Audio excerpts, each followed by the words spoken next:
മില്ലിന്ന് തന്നതാ.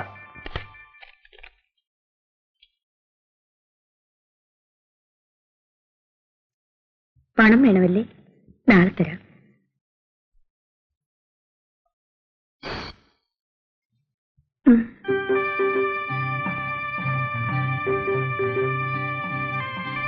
ശിവരാമ, ഒന്ന് വരൂ.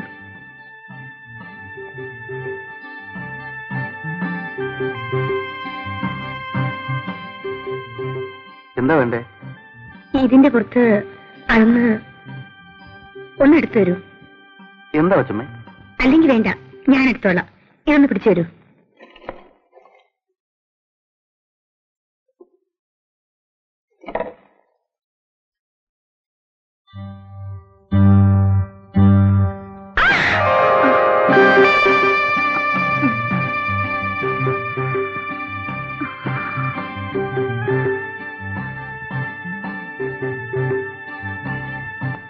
ഞാൻ പോകും.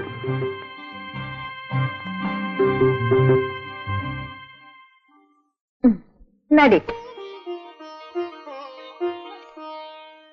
എന്തിനാടി ഇത്രയും വില കൂടിയതൊക്കെ മേടിച്ചത്? അവൾ എടുത്തോട്ടമ്മേ, ഇൻസ്റ്റിറ്റ്യൂട്ടിൽ പോകുന്നല്ലേ. അമ്മയ്ക്ക് എന്നാ കടമൊക്കെ കൊടുത്തു വീട്ടിട്ട് ബാക്കിക്ക് അരി എന്തെങ്കിലുമൊക്കെ വാങ്ങിച്ചു വെച്ചേക്ക്. അല്ലെങ്കിൽ അച്ഛൻ കൊണ്ട് കുടിച്ചു കളയും. ഇപ്പൊ അച്ഛന് കുടിയില്ല പിടിയില്ല. മോള് പോയതിനു ശേഷം പണ്ടത്തെ പിന്നത്തെ ദാരിദ്ര്യം. അച്ഛനൊന്നും ഇല്ലേടി മോളെ. ഒരു ₹2 ആടി കള്ളു കുടിക്കാനായിട്ട് വാ കഴിക്കുന്നു. അച്ഛൻ കള്ളു ഷാപ്പിലേക്കുള്ള വഴി മറന്നതായിരുന്നു.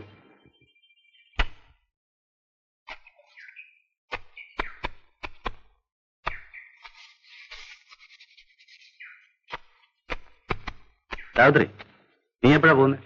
നാളെ രാവിലെ പോണം. ഞാനും ആ വഴിക്കാ പോകുന്നത്. ഞാൻ കൊണ്ട് വിട്ടേക്കാം.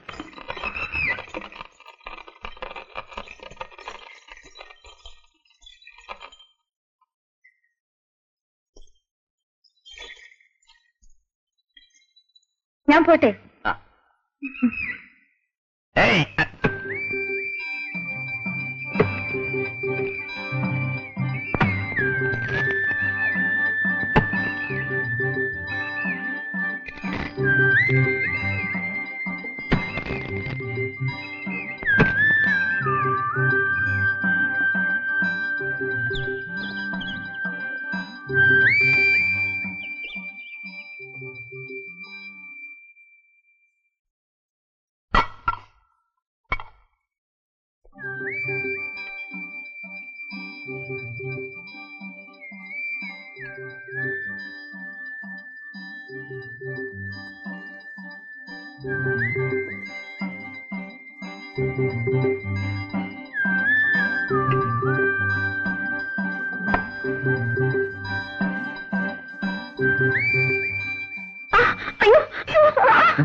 എന്താ കൊച്ചമ്മേ?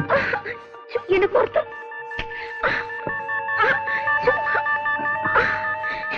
ഒന്ന് നോക്ക്. ഒന്ന് കൈയിട്ട് നോക്കൂ. ഒന്ന് കൈയിട്ട് നോക്കേ. ഇവിടെ ഇവിടെ.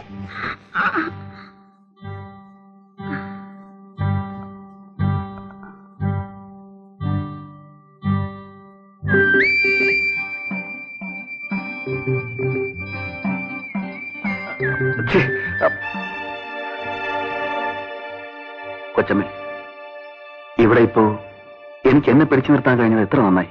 ശിവരാമ, ഞാനൊരു സ്ത്രീയാണ്.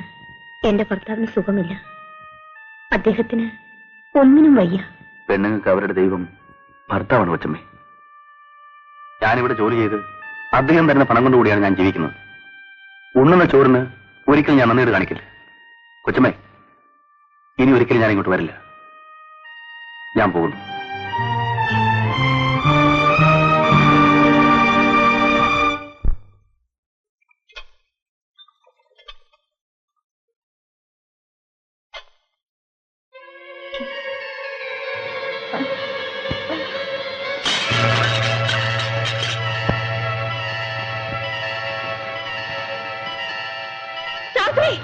അയ്യോ, എന്തു പറ്റി?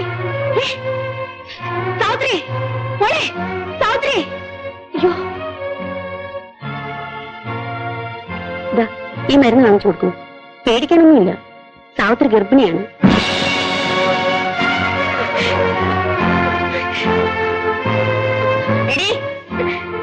ആരാണിത്? അറിയുന്നു. ഇതിന്റെ ആളാരെന്നാ ചോദിച്ചത്? നിന്റെ തന്തയും തള്ളിയും വന്ന് ചോദിക്കുമ്പോ ഞാൻ എന്ത് സമാധാനം പറയും? പറയടി, ആരായത്? നീ പറയില്ല ആരാന്ന്. നീ പറഞ്ഞില്ലെങ്കിൽ നിന്നെ ചവിട്ടി കൊന്ന് കുഴിച്ചുകൂടെ ഇവിടെ പറഞ്ഞേക്കാം. പറയാരാ?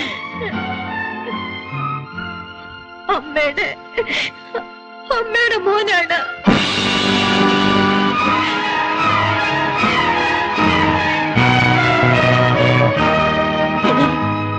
ഞാൻ നിന്നെ എന്റെ മോളെ പോലെയാണ് കരുതിയിരുന്നത്. ആ നീ എന്നോടിത് കാണിച്ചല്ലോടി. നല്ലവളാണെന്ന് വിചാരിച്ചാണ് നിന്നെ ഈ കുടുംബത്തിൽ ഞാൻ കയറ്റിയത്.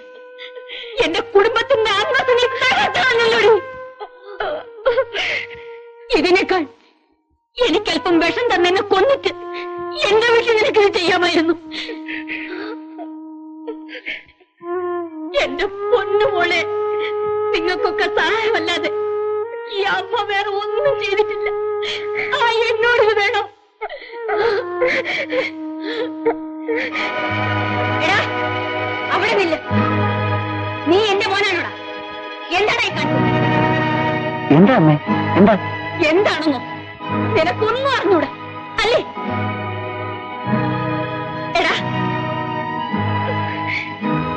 ഇവിടെ നിനക്കറിയാമോ? ഇവിടുത്തെ വേലക്കാരി പെണ്ണ്, ഇവളുടെ കുഞ്ഞിന്റെ അച്ഛൻ നീയാണെന്നാണ് ഇവള് പറയുന്നത്. വാസ്തവനോടാ? ആണെങ്കിൽ ഈ നിമിഷം ഇവിടെയും കൂടി പടിയിറങ്ങണം. അതാണ് ശരി. നിങ്ങൾ രണ്ടുപേരും ഒരുമിച്ച് വേണം ജീവിക്കാൻ. എടാ, നിനക്ക് ഈ കുടുംബത്തിന്റെ അന്തസ്സിനെ കുറിച്ച് ചിന്തിക്കാനുള്ള വകതില്ലാതെ പോയല്ലോടാ. ഇറങ്ങണ അവളെയും കൊണ്ട്. അയ്യോ അമ്മ, ഞാനിതൊന്നും അറിഞ്ഞതല്ല. എനിക്കൊന്നും അറിഞ്ഞുകൂടാ. അമ്മ ആരോ തെറ്റിദ്ധരിപ്പിച്ചതാ. ഇവിടെ തന്നെയാ പറഞ്ഞത്.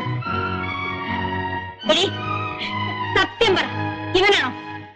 അതെ, അമ്മയുടെ മോൻ തന്നെയാണ്. എന്റെ ജീവിതം നശിപ്പിക്കരുത്. എന്നെ രക്ഷിക്കണം. എനിക്ക് വേറെ ആരുമില്ല.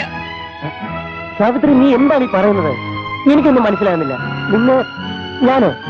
നിനക്ക് എവിടുന്ന ഒരു അബദ്ധം പറ്റി? ആരോ നിന്നെ ചതിച്ചു? ആരാ? പറ.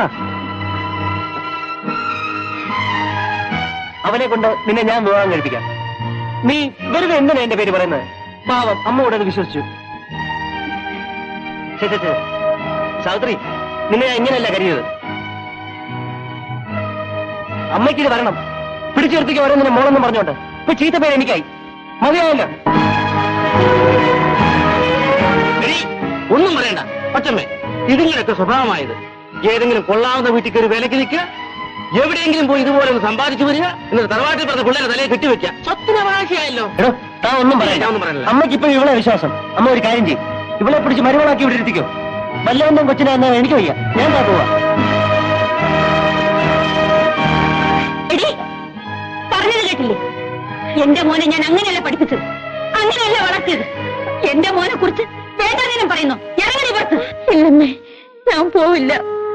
അമ്മ എന്നെ പറഞ്ഞു വിടരുത്. ഞാൻ എങ്ങോട്ട് പോകും? ഞാൻ ഇവിടെ കിടന്ന് മരിച്ചോളാം. അമ്മ എന്നെ കൊന്നുകളാം. ഞാൻ പോവില്ല അമ്മേ.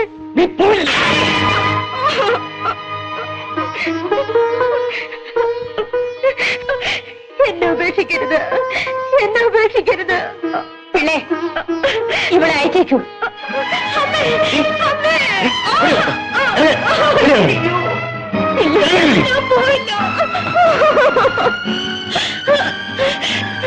നീ പോകത്തില്ലേ?